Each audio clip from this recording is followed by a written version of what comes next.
Series కిచెన్కి స్వాగతం.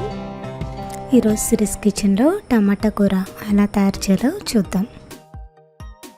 Stove పై pan పెట్టి 2 టీ స్పూన్ల ఆయిల్ వేసి ఆయిల్ని కాగనివ్వండి. ఆయిల్ కాగిన తర్వాత 1/2 టీ స్పూన్ మినపప్పు, 1/2 టీ స్పూన్ పచ్చెనగపప్పు, 1/2 టీ స్పూన్ జీలకర్ర, 1/2 టీ స్పూన్ ఆవాలు వేసి బాగా కలిపి 1 నిమిషం పాటు ఉంచండి.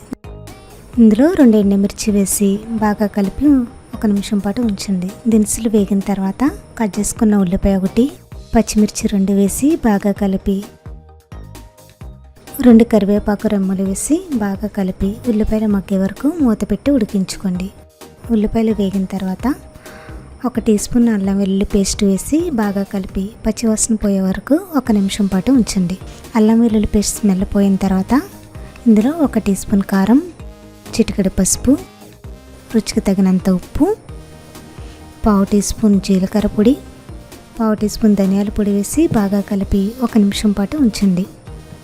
ఇప్పుడు మనం కట్ చేసుకున్న 4 టమాటాలు వేసి బాగా కలిపి మూత పెట్టుకుని 5 నిమిషాల పాటు ఉడికించండి. ఇప్పుడు టమాటాలు మెత్తబడిన తర్వాత ఇందులో 1/2 కప్పు వాటర్ వేసి బాగా కలిపి మూత పెట్టుకుని మరొక 5 నిమిషాల పాటు ఉడికించండి. ఇప్పుడు టమాటా కర్రీ రెడీ అయింది కదా. మనం కట్ చేసుకున్న కొత్తిమీర వేసి మూత పెట్టుకుని స్టవ్ ఆఫ్ చేసుకోండి. అంతే, ఎంతో టేస్టీగా ఉండే టమాటా కర్రీ రెడీ. దీన్ని ఒక బౌల్లోకి తీసుకుని సర్వ్ చేసుకోండి. మరిన్ని వీడియోస్ కోసం సిరీస్ కిచెన్ని సబ్స్క్రైబ్ కాగలరు. ధన్యవాదములు.